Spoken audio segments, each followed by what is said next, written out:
Hello friends, স্বাগত জানাই আপনাদের ইউটিউব চ্যানেলের এই নতুন ভিডিওতে। চলুন ফ্রেন্ডস, দেখে নেওয়া যাক 15ই এপ্রিল বুধবার টেকনিক্যাল অ্যানালাইসিসের উপরে ভিত্তি করে নিফটি ব্যাংক নিফটি আমাদের ট্রেডিং প্ল্যান কী হওয়া উচিত।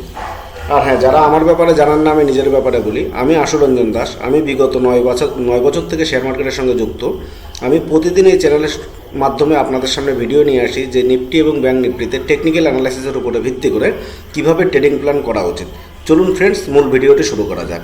আমরা এখন বর্তমানে নিফটির 15 মিনিটের টাইম ফ্রেমে আছি। 15 মিনিটের টাইম ফ্রেমে এখন যুদ্ধকালীন পরিস্থিতিতে, যেমন গ্লোবাল মার্কেটে এখন যে কোনো সময় ওভারনাইটে বড় কোনো খবর চলে আসছে, সেই কারণে মার্কেট কিন্তু গ্যাপ আপ বা গ্যাপ ডাউন হচ্ছে। এই মতো অবস্থায় মার্কেটে আমাদের ট্রেডিং করার থেকে জরুরি হচ্ছে ট্রেডিংয়ে টিকে থাকা। তার কারণ হচ্ছে ডাউ স্যার বলেন ট্রেডিংয়ে টিকে থাকাও একটা বড় ট্রেডারের লক্ষণ। তাই এই মতো অবস্থায় আমাদের খুব সাবধানের সহকারে ট্রেড নেওয়া উচিত। তা নিফটিতে 15 মিনিটের চার্ট লক্ষ্য করলে আমরা দেখতে পারবো আমরা নিফটি বুলিশ কখন হব। নিফটি আমরা বুলিশ তখনই হব যখন নিফটি 23,920 উপরে 15 মিনিটের একটি স্ট্রং গ্রিন ক্যান্ডেল ক্লোজ হবে। 23,920 উপরে 15 মিনিটের একটি স্ট্রং গ্রিন ক্যান্ডেল ক্লোজ হবে। সেখানে আমাদের প্রথম টার্গেট হওয়া উচিত নিফটির ক্ষেত্রে 24,024 আমাদের প্রথম টার্গেট হওয়া উচিত। আর সেকেন্ড টার্গেট হওয়া উচিত 24,100। অবশ্যই স্টেট নেওয়ার আগে স্টপ লস মাথায় রাখবেন। আমি যে আগের ভিডিওতে আলোচনা করেছিলাম, সর্বোচ্চ 15 মিনিটের যে হাই ক্যান্ডেল তার লো হচ্ছে স্টপ লস।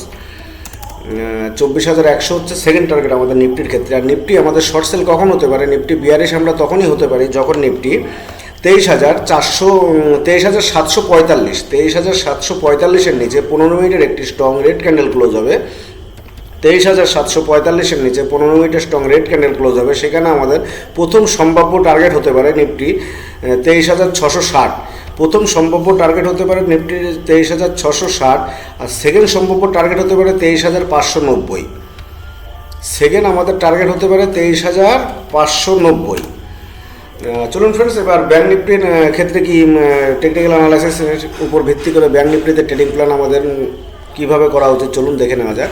তো 15 মিনিটের টাইম ফ্রেমে আসলে আমরা দেখতে পারবো যে ব্যাংক নিফটিতে কিন্তু আয়ারল্যান্ড প্যাটার্নটি পুরোপুরি ফর্ম হয়ে গেছে। এখন শুধু ব্রেকআউটে অথবা ব্রেক ডাউনের আমাদের অপেক্ষা। আমি আগের ভিডিওতে আপনাকে বলেছিলাম যে নিফটির ক্ষেত্রে 23,400 থেকে 23,500 জন্য একটি স্ট্রং সাপোর্ট লক্ষ্য করলে দেখবেন যে আজকেও সেই সাপোর্টটি কিন্তু ভাঙেনি। তো ব্যাংক নিফটির ক্ষেত্রে আমরা দেখতে পাচ্ছি নিচে কিন্তু সাপোর্ট রয়েছে 54 কাছাকাছি, আর উপরে রেসিস্ট্যান্ট রয়েছে 56 কাছাকাছি। এর মতন অবস্থায় এখন 2000 পয়েন্টের মধ্যে ব্যাংক নিফটি সাইডওয়েজ জন্য ট্রেড করছে। আর আয়ারল্যান্ড প্যাটার্ন কিন্তু ফর্ম হয়েছে। যখন এটি ব্রেকআউট বা ব্রেকডাউন দেবে তখন কিন্তু আমরা বড় মুভ ক্যাপচার করতে পারি। তো এই মতো অবস্থায় আমাদের ছোটো ছোটো টার্গেট টাকা খুবই সেফলি ট্রেডের পক্ষে খুবই ভালো। তো আমরা ব্যাংক নিফটি বুলিশ কখন হবো? ব্যাংক নিফটি আমরা বুলিশ তখনই হবো যখন 55,770 উপরে 55,770 উপরে 15 মিনিটের একটি স্ট্রং গ্রিন ক্যান্ডেল ক্লোজ হবে। তখন আমাদের 55,770 উপরে 15 মিনিটের স্ট্রং গ্রিন ক্যান্ডেল ক্লোজ হবে। সেখানে আমাদের প্রথম টার্গেট হওয়া উচিত 56K 56,000। প্রথম টার্গেট হওয়া উচিত আমাদের 56,000-এর কাছাকাছি প্রথম টার্গেট হওয়া উচিত। আর